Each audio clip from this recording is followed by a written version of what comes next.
Hello, everyone. Welcome back to Vanity Fair. My name is Chris Fair, and I'm super pumped to give you, honey, this episode of 90 Day It's Single Life. It's season 5. It's episode 10, Act of Cobwebbing. I'll tell you right now, I have no idea who this is supposed to be. I'm assuming it's like a Black Widow. Maybe it's Sophie for entrapping multiple dead flies into her. Don't know. I don't know, but that's my first guess. I I'm excited. I have a lot of pictures for the Single Life. I don't know why. I decided to really screenshot up a storm, honey. Listen, I hope that you had a great weekend. If you weren't in Coachella, good. Ha ha ha. And now we can talk about what's really important in this world. The spinoff of 90 Day Fiance, this called Single Life, which basically isn't a lot of singling most of the time, except for this episode where they finally listened to me and they got back to what's happening, which is people dating or trying to date or dealing with dating and, watching it. That's what it is. Let's start, shall we, with Gino. So this is confusing and they have to really give us drips of what's happening until we piece it all together. Gino says that he is on his way to LAX to meet up with Natalie. We're like, where the F does this bitch live?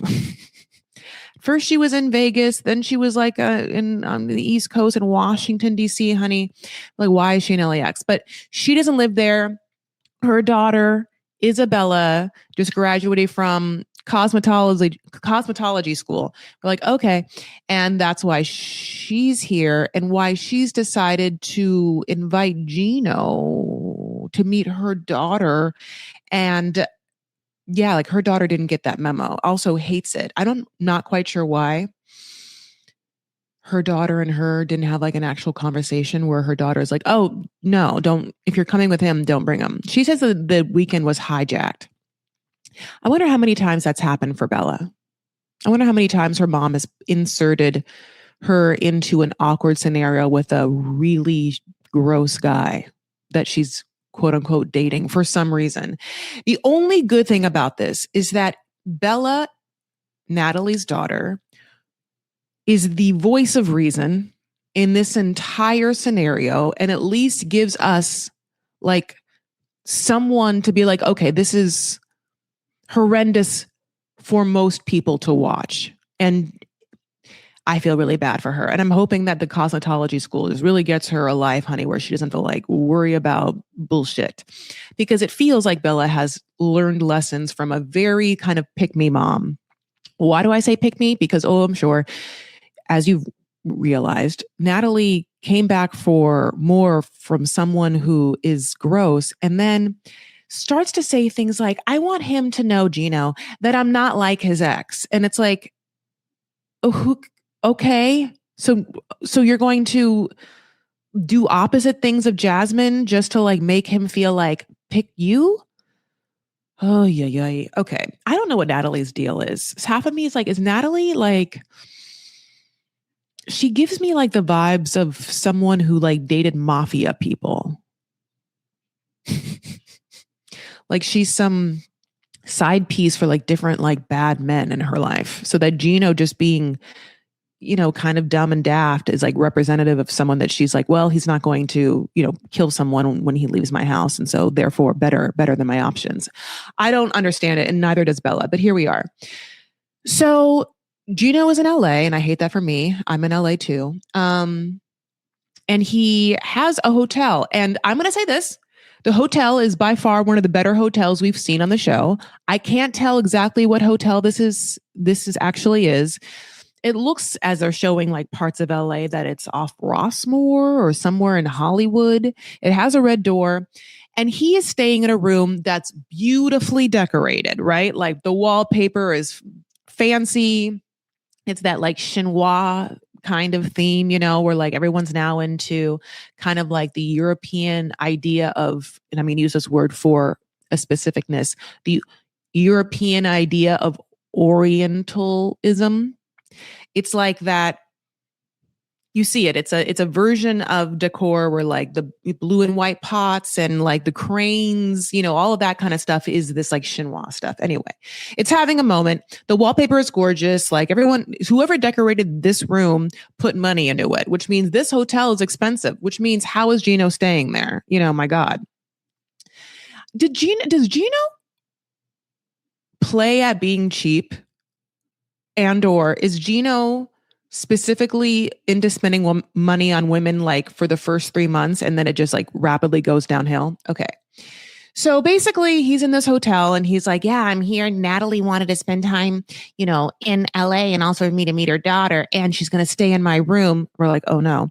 And it's the Betty Davis room, which means that Betty Davis and her eyes have to watch this bullshit, has to watch them together in bed. I mean, Betty Davis is like turning over in her grave, honey. And I think it's in probably the Hollywood Forever Cemetery. And she's probably screaming from her grave, like, absolutely not in my room. Oh, yeah. Okay. So then the best thing happens, obviously, which is that Natalie gets dropped off by her daughter who hates him. Who hates the fuck out of Gino. I mean, so much so I'm like, is she getting paid by Jasmine? I mean, God bless. But she's like, yeah, my mom said that she was coming to celebrate me graduating cosmetology school. And then it got hijacked by this man. And I'm like, I'm so sorry.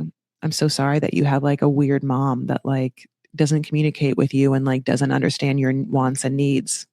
That's fucked up. Yeah, Bella's like not having it. So, Gino's weird and he's like, oh, nice of you to drive your mom. And she's like, well, yeah, she's my mom, bitch. You just got here. Yeah, like of course I would drive my mom. It's a weird thing to say. And she's like, well, will you help get my mom's stuff out of the car? And Gino's like, yeah. Like, because Gino wouldn't have immediately known to do that. And Bella knows that. And it's like the subtleness that Bella understands that Gino is not it. So anyways, Gino then gets the luggage out of the car and then is just going to leave the door open wide, the backseat door. I mean, not the backseat, the trunk. And she's like, yeah, are you going to close that? Close that too? And Gino's like, oh, I guess. And this is what I feel like it is. There is a subtle energy of, are you going to provide and protect for my mom? Do you care about her enough as a person to want to do things for her and do them well and to completion, that you're going to be like a man of your word? There's subtle words of this, right? And it's like, yeah, like, that she's here. That she has bags. That should be like some part of your mind that she's staying with you. She probably has bags to get them out of the car. And then also when you're done, there's a huge like hatchback. Close that too. Like that's just like it's a linear process of thinking that I feel like Bella witnesses that Gino does not have. Gino says weird ass shit. So then he goes and says like, well, this is a really beautiful suitcase of Natalie's like away luggage. It's like a hard shell purple like carry on.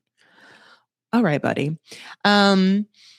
So he knows that she hates him. And I'm like, so happy, Bella, thank God for you. Okay. And I really mean this. Like, if you're not going to ever hear this, because God bless, but in this moment, I'm like, you've had to deal with shit from your mom and bad choices, and you have watched it, and you are of a generation that's like, why? What the fuck are you putting up with? And that's always been our question for Natalie. Like, half of me is like, did Natalie invite Gino because she wanted a free place to stay and there wasn't room in Bella's like, studio, or Bella stays with, 3 other people, 3 other roommates? There's something about Natalie that feels kind of like, that's why I said the mafia thing, like old school, where she's like, I want a man to pay for me. And I'll do whatever it takes for that to be like the end goal. Ugh. Anyway, and then the next thing is also a nightmare. So basically she's like, I'm going to take you to a place that is a combo of your favorite things. And those favorite things are sports and strippers and sports, honey. And they go to a place in LA that I had to look up. It's called Dames and Games. It's in like it's like like a south of downtown LA. And the reviews are mixed. It's like 3.4. Ha ha ha. I really did look that up. And Natalie knows her way around a strip club. She feels comfortable there. And she knows how to do all the things with money. Like, she knows how to make it rain in the specific way that like rappers from like the 2000s did. Like, did she date a rapper?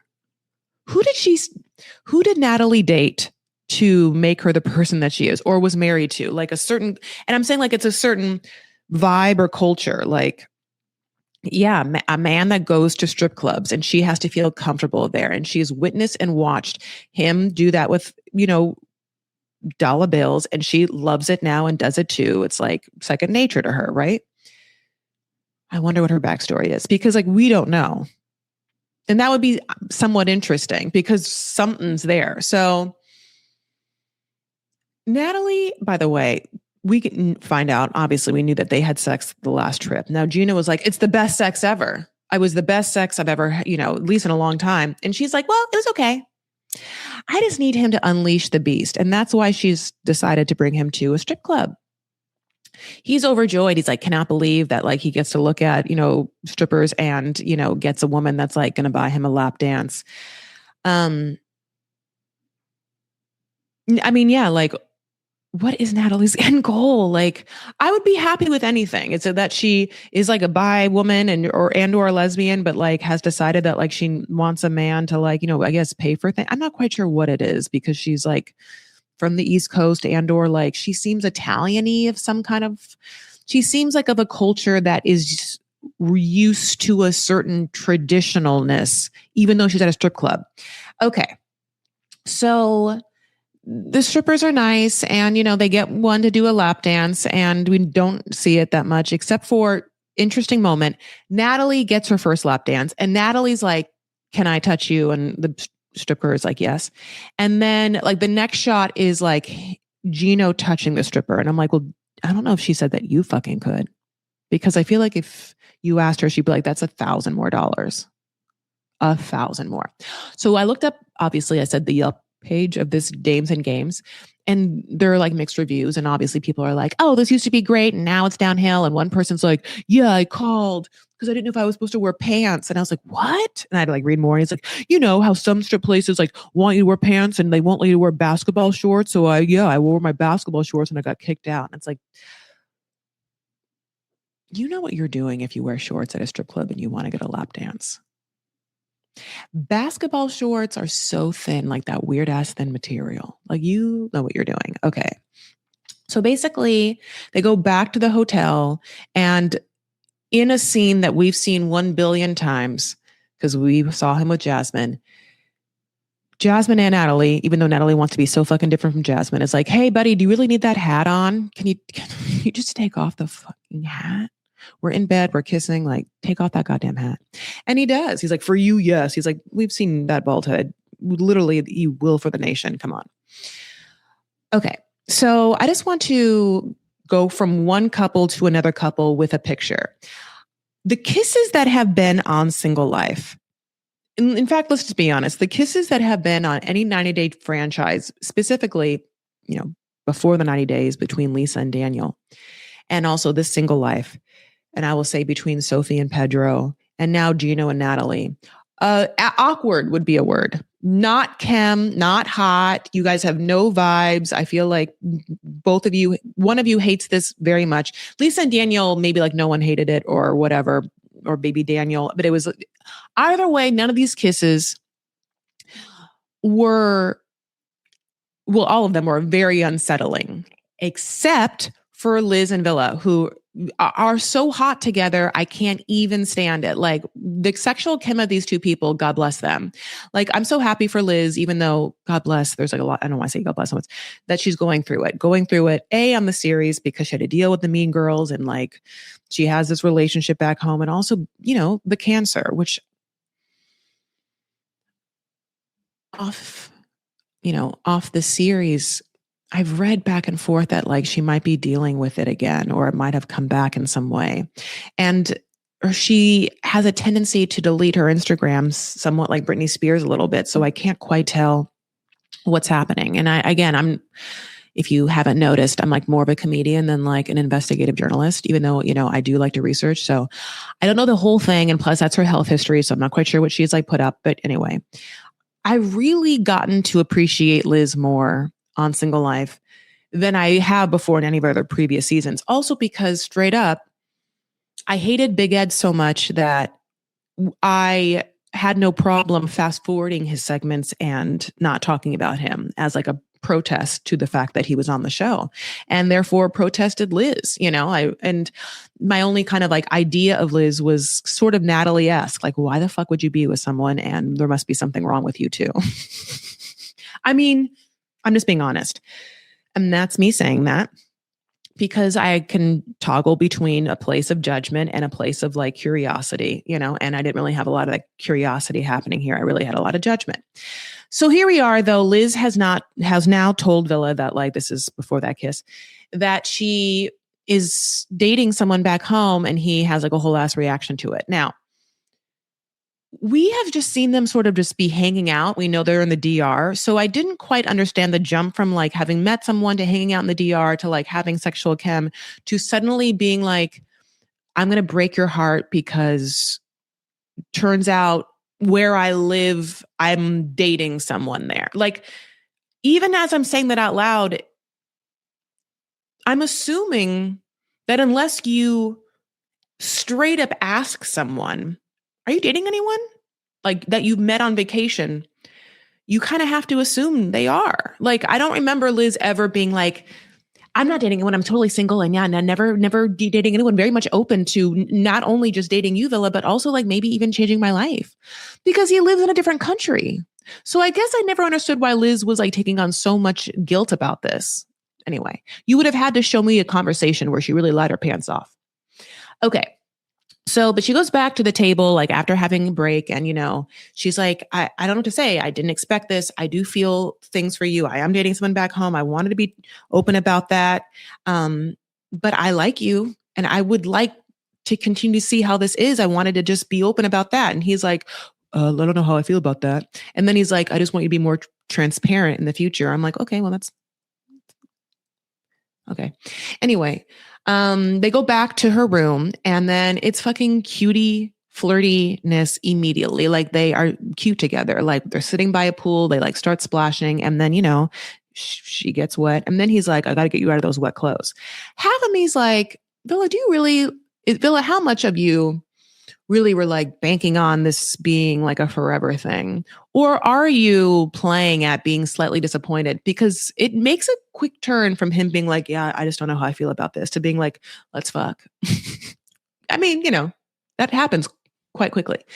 I'm not saying that they don't have the vibe there, but they've obviously been having fun. So he does, honey, get her out of those wet clothes, and they do get in bed, honey. And they do they do make out in a way that feels like two people who want to make out with each other equally. And I like that. I enjoy it. Okay, my babes, let's move on to Vanya. Okay. So Vanya obviously has a sweet, smart cousin, and her, she's dealing with, Tony, and it's weird. And her sweet, smart cousin hates Tony, and, as she should. But then she's also married, so she doesn't understand what life is like. So she says the following. Regarding Tony, I would expect from him to have better communication skills. He's in his 40s. Well, sure, babe.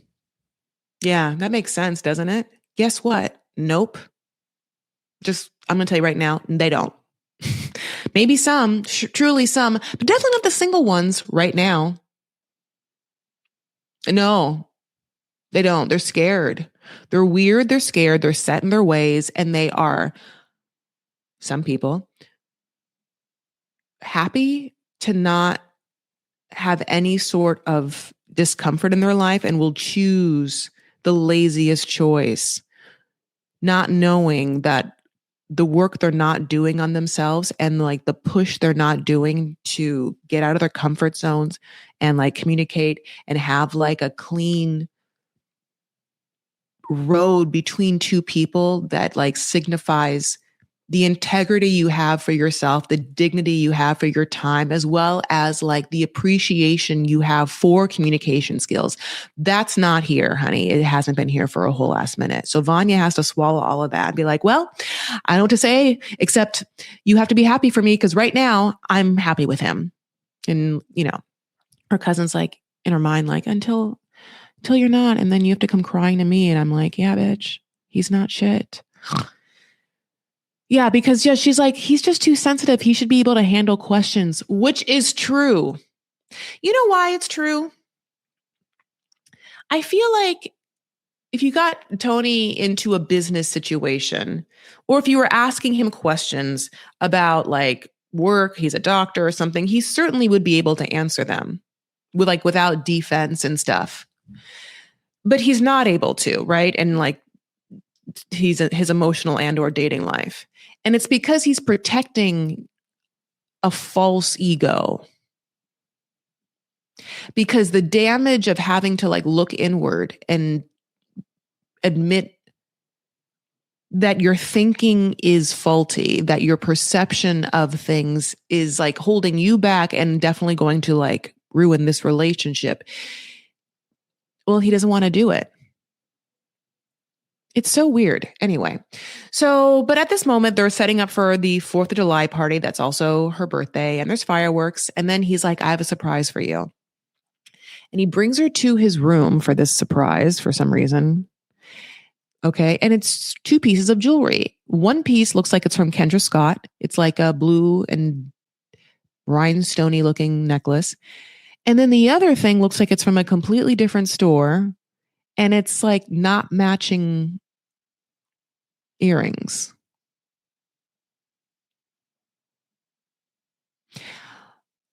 Half of me is like, you didn't do this in front of the cousin because you knew the cousin would like have judgment on this. I don't know. Also, why take her away from the party for this? You're staying with her. Like you could do this at any other time, like after the party or before the party. But it's also weird to be like, let me take you away from all these people for like some private special thing, which is like mismatched jewelry that you got. One at Kendra Scott, which is nice. And one at like, a Macy's. Like real mall kind of deals. So at this point, he's like, great, I got you these earrings. Now tonight, will you sleep in my bed? And she's like, oh, buddy, I don't fuck. You don't know that? I'm celibate. And again, we're supposed to be like, yeah, these people have been best friends for a long time. And then he's like, yeah, no, I'm okay. Well, and she has to spell it out. Like, I'm not going to have sex for at least 3 months, if not 6 months. And he's like, yeah, hearing Vanya say that is weird. And it's like, oh, well, interesting that you were BFF and you didn't know that. Anyway, goodness gracious. So then they leave, thankfully, and we get a 2-week later like update that now things have been going well. Sure, girl, sure. And she's like, I'm going to take him to a dance class. And he's nervous. And we're like, oh, okay, and it's bachata, God bless. So it's like a quick dance lesson in a big room, and the steps aren't hard, right? It's a 1 and a 2. It's like step, step, step, step. Now, when he does it, he does this extra thing with his ankles that juts them out in a way. He certainly looks wildly awkward. And he knows it. He knows that he can't dance, and he's like getting verklempt about it. And he like, I guess, gets weirded out. And then he like doesn't want to stay because, when push comes to shove for Tony, when he is made to feel like he needs to like lean in and dial in and like kind of get better at something, his natural response is to fucking flee. Now, she loves dancing.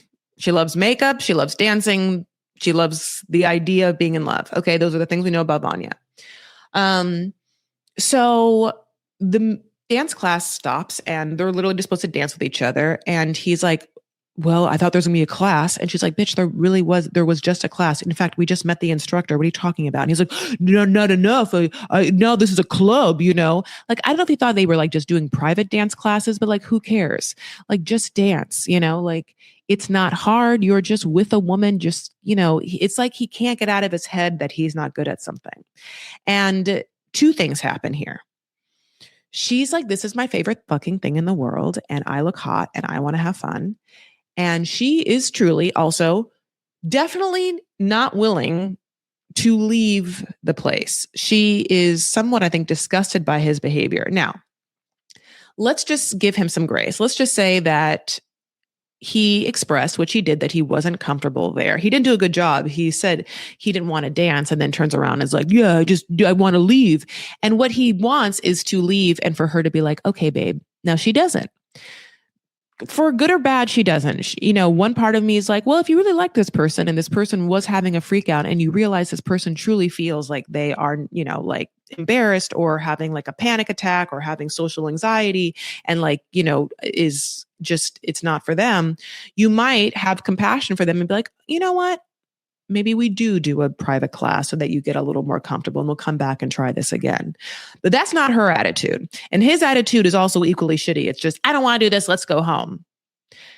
And she's like, no. So she goes up to some totally not put there by producer, single, hotter, bald guy and she's like, can I dance with, do you want to dance? And that guy's like, yeah. And they dance. And then Tony like looks at it and is super fucking angry. So then he walks up to them and he's like, excuse me, do you mind if I dance with her? And the guy's like, yeah. And Tony's like, what'd you say? To the guy, as if Tony was expecting there to be like, not with this hot lady, you better not. You know, the bald guy's like, yeah, buddy, do whatever you want. Okay. I was just standing here, you know? And then Tony then realizes that he has to now dance with Vanya, the thing he didn't want to do, the thing that made this whole thing happen. And, you know, it doesn't go well. Okay, so let's move on. Let's move on to Kim. Kimberly, honey, is my favorite opening, putting on makeup. You know, I'm looking at all the products. She's using a Real Techniques brush, you know, the kind, the purple metallic, what looks like a concealer touch-up brush to really like, you know, get in there. She knows she has that like Victoria's Secret Bath and Body Works kind of like purple looking spray off to the side. I mean, you know, it's plumeria. I'm not quite sure, but dear God. So, however, though, she has great lighting where she's putting on her makeup. She puts on a little lip gloss. She brushes an eyebrow. I'm like, great. She reveals that she's been talking to Wayne, 52, from the UK, that she met him on social media. And they're going to have their first like FaceTime convo. And so I'm like, at first I'm like, oh, you have such good lighting, like where you're looking at. I wonder why you don't just use the lighting of your mirror and then like put your computer like on a couple of books and then like really get a great angle. But she's like, I'm gonna go outside. Then she puts her computer down. Now, to anyone out there, like right now, if you're watching me, which you can be watching me, by the way, you know that all my visuals of my podcast live first and foremost on Patreon, where people get them, you know, real early. And then they show up on YouTube later, like fashionably late. Like my computer right now is on 2 books so that it's at an angle that is good for me. You know, like if I didn't have that, you'd be getting a lot of like lower neck. And, you know, she's lived a life and that lower neck looks a certain way. So I'm just saying, this is me talking about me, Chris Farah, not Kimberly. But I'm just saying for anyone FaceTiming, don't be afraid to put it at eye level, you know? So basically she starts talking to Wayne and she's like, what's your idea of a perfect day? He's like, first of all, gym. She's like, yeah, gym. And I'm like, girl, come on. You don't like gyms. And he's like, and family. She's like, oh yeah, family. Family's my thing, you know? And then he's like, what are you most proud of? And she's like, raising my son, Jamal. And that's kind of like it's an interesting thing to say. You know, obviously her whole journey has been that she gave up 2 children before Jamal. And so it's, I guess, coincidental that her proudest moment would have been raising the son that she did with Jamal. And I wonder, like looking back, like, yeah, she would have, how much, like, yeah, she would have had 2 other accomplishments that she's so that she'd be equally proud of, you know? And again, I'm not blaming her for giving up her children. It's just, it was an interesting thing to say, right? So he's most proud of, and he has 2 kids. So we're like ready to say his kids, but he's like, yeah, no, I'm most proud of starting my business. I'm like, oh, okay. What's your business, buddy? Anyway, so she's like, yeah, I just, I really like him. I just want to like lay in bed all day and eat grapes and like read poetry with him. I'm like, oh, how like Shakespearean. What are you, like some like ward courtesan from like the 1850s? Also, that is my dream. So I'm like, oh, same girl, same. Then she goes, I have one question for you. How tall are you? And he says, shorter than you. Okay, let's talk about this. He knows that she's tall. Why? Because he's probably seen her in pictures. B, she saw him on social media. Why doesn't she know how tall he is? And are the pictures like supposed to be confusing for his height? Now, when he says shorter than you, that's an answer. And the answer is, I don't want to be specific. I know what you're leading at, and get through this conversation as fast as possible. And she's like, well, what does that mean? And he's like 5'6". And then she's like, well, that's a medium flag. Girl, that's not a medium flag. Well, I'm just going to tell you, red flag, stuff like that, is his behavior and his position and the way that he talks about and what he's doing in his life. Flags should not be the way someone was born. The way I was going to say the way they look can be a flag, right? Like in the sense of if you meet a guy or a woman, anyone who like, dresses poorly or doesn't have proper hygiene or like blah, blah, blah, whatever it is. But I think it's like kind of fucked up to be like, oh, your physical being, the way that you were born is a medium flag, which means not great, because she had already said green flag. So we know this is a step back. Now, Kimberly, like I want you to hear this only because it's mean. It's a mean thing to say. You wouldn't want someone to say that about you. Like, as a woman, let's just say, if a man's like, all right, well, I met you on social media. Let me ask you this. How much do you weigh? And I, more than a 105 or whatever you said. And then he'd be like, well, how much really? And you were like, 155. And he's like, medium flag. I mean, first of all, hopefully if you're listening to this podcast, you would be like, I'd shut the fucking computer. I'd be like, I'll never talk to you again, right? That's what is a fucking red flag, is commenting on that. Kimberly surely wants a tall man. I think that like, Kimberly, you're going to fucking do that shit on your own. Like, here's the thing about tall men. You know if they're tall, like by seeing them. And there are other ways of finding out if someone's like tall or not. You certainly don't have to ask them. And then you certainly don't have to have a judgy conversation and response when they give it to you. It's mean. It's really mean. Okay. So then after that, she's like, well, I still like talking to you. We still have really great banter. So why don't we talk more? He's like, okay, how about a FaceTime a week? She's like, okay, I'm a big pinky swear promiser. You have to pinky swear about that. I'm like, some parts of Kimberly, I'm like, pinky swear, girl. Like, no. Hey. So then, but we do get this fun scene where we get to break the fourth wall. And then she talks to a camera person. She's like, well, how tall are you? The camera person is exactly what he said, 5'6". She's like, well, let me go see what that looks like. Often they don't show us this, which is that they know they're shooting a show, and the people that are on the show certainly know they're being filmed. And so I'm happy about this. And it also speaks to one more thing. Kimberly is a fun, normal, I hope she's normal. She's a fun person, and she like is a good-natured person. So when I'm telling you what she did wrong, it's just because I'm being hypercritical, but also because I think that we should be cognizant of our words. And sometimes it's confusing to know how our words affect other people. It's why, but at the same time, the cameraman, the camera woman, the production people, you can tell like Kimberly, and she's fun with them and she plays around. Okay. So I'm giving her grace. Now, someone who I've given no grace to, but I will, in one moment, is Sophie and Pedro. So we pick up, Pedro, honey, is ordering a latte and espresso martini. At first I'm like, what is for what person?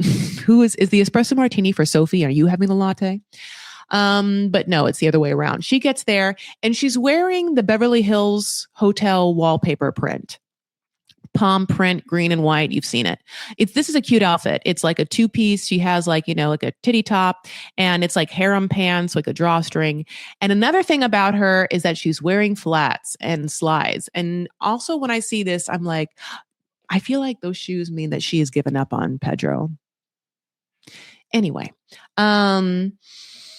so another thing, Pedro's like, yeah, I want to, see what's happening with her because we haven't talked in a minute. I'm getting insecure. And it's just like, we have such good chemistry. And we're like, no, you absolutely do not. You wish you did because you think she's hot, but you don't. If you actually sat in, and I mean this, I say this like for a lot, like if you sat in the present moment somatically, what was actually happening, he would have to feel that she's not into him. And she's never been into him. Never. She could say whatever she wants, but like, nope. She just, I think, wanted to be on the show. So God bless. So he's like, are you busy tonight because you're leaving soon? I haven't, hung out with you. And she's like, yes, I'm meeting up with someone.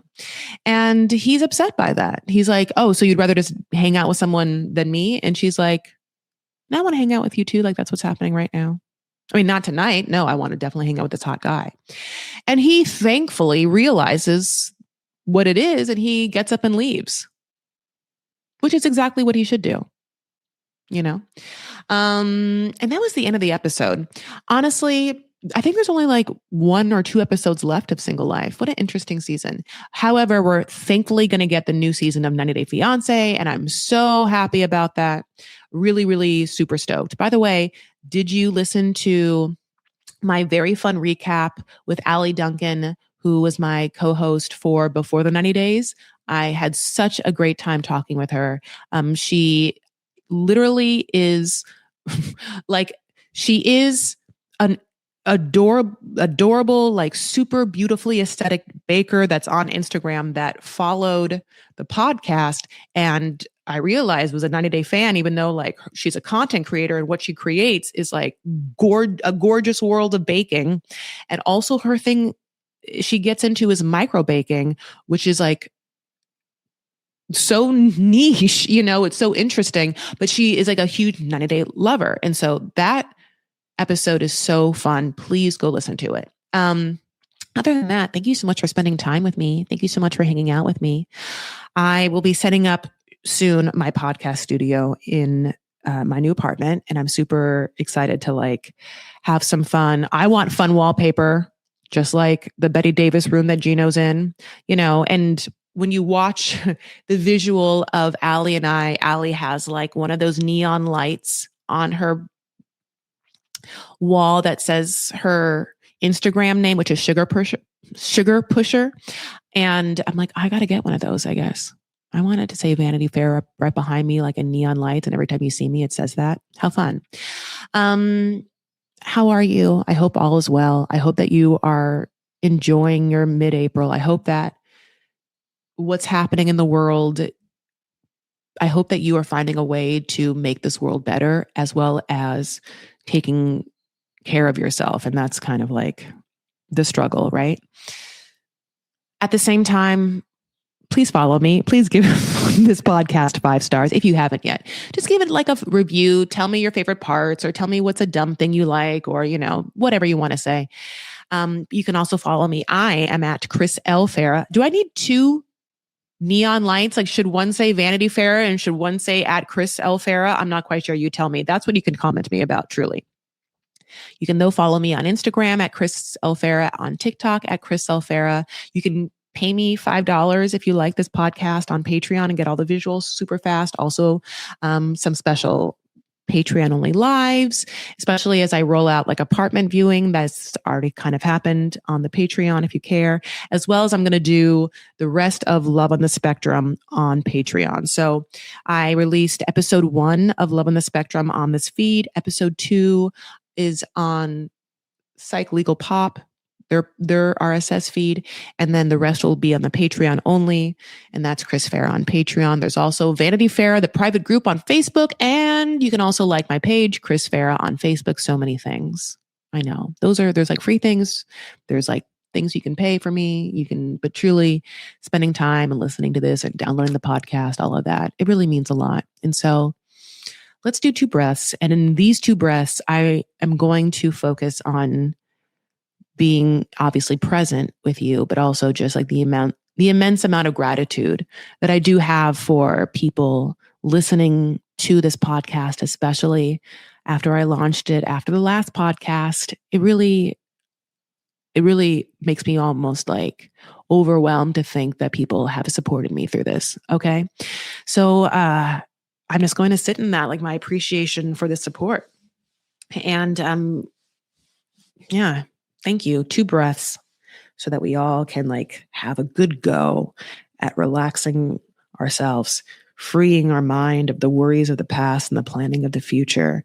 And you, if you want, can feel a moment of gratitude because there is love and support around us. And sometimes we just don't see it, but we can tap into it and, really marinate in it. If we do the work, All right, babe, two breaths, getting it all out, getting it in, just thinking, I am here. This is what's happening. I've listened to this podcast. Other people have listening to it too. And at one point, we're all bringing ourselves to the present moment as like a protest, if you will, against the hustle / social media culture / phone culture / overwhelming feeling culture without truly sitting in the present, right? It's a little protest for us. Okay. Breath out.